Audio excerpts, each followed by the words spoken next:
Well, hello. Today we will solve another question, and the question is 2A. Examine the features of permanent land settlement as introduced by Lord Cornwallis. Let's move to our second reading of the question.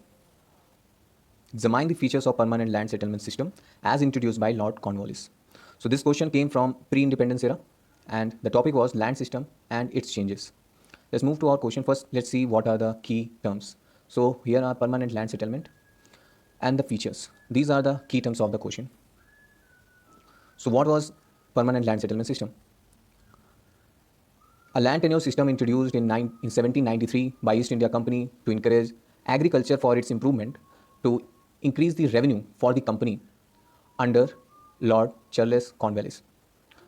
In permanent land settlement, permanent settlement land tenure system, which is also known as Jamindari system, the land revenue was collected from the farmers by the Jamindars. So this was permanent land settlement system. What were its features?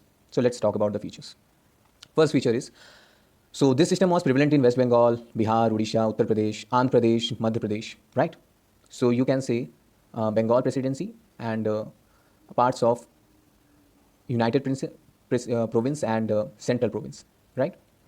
The second features, landlords, which is also known as Jamindars, were full proprietor of the large areas of the land. They collect the rent from the farmer. Means the whole duty for collecting, full responsibility, and how will the revenue will be collected was taken by Jamindar, known as landlords. Jamindar act as intermediary between the cultivator and the state. Here state is British India. Share of government was 10 by 11 and the rest 1 by 11 was given to the Jamindars as remuneration. There was prevalence of three types of tenants. Tenants means farmers who cultivate the field. So there were occupancy tenants, means their tenure was secured. There were tenants at will whose security of tenure was not there. Another was subtenants, and their security was also not there. So what is different between them? So this seems to be like same, but the thing is, subtenants was given the opportunity to, not the opportunity, but exploited by the occupancy tenants who gave them to cultivate the land, as occupancy tenants were the large Jamindars. While tenants at will, they were landless laborers, which were called on tenants will, right? And the rest one, last features was, this system was system of exploitation. Why? Why it was system? Because this system conferred unlimited rights to the Jamindars to extract as much as he wished. So the actual cultivators, in conclusion, what we have here, that actual cultivators were left with no surplus to invest in better implement, improved seeds or fertilizers, and neither was there any incentives for him to increase agriculture production and productivity. In relation with this topic, there is an quotation given by Turner, this quotation, right?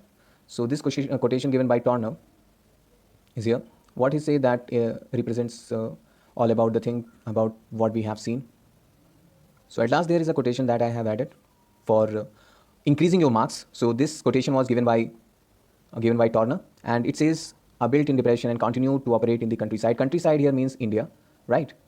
Metropolitan is known as the ruler, means the British India, and the countryside is known as India, are the colonies. Characterized by the capital intensity and integrity methods, right? The tiller showed no interest in modernization, means there was no improvement in agriculture regarding technology, fertilizers, and the seeds. There was no improvement. There was constitutionally degradation in the agriculture sector. The population was increasing, but their productivity was not that much increasing, or you can say constant throughout the British area. So that was, you can say, from 1800s to 1940s, it rose slowly to as amount of virtual stagnation.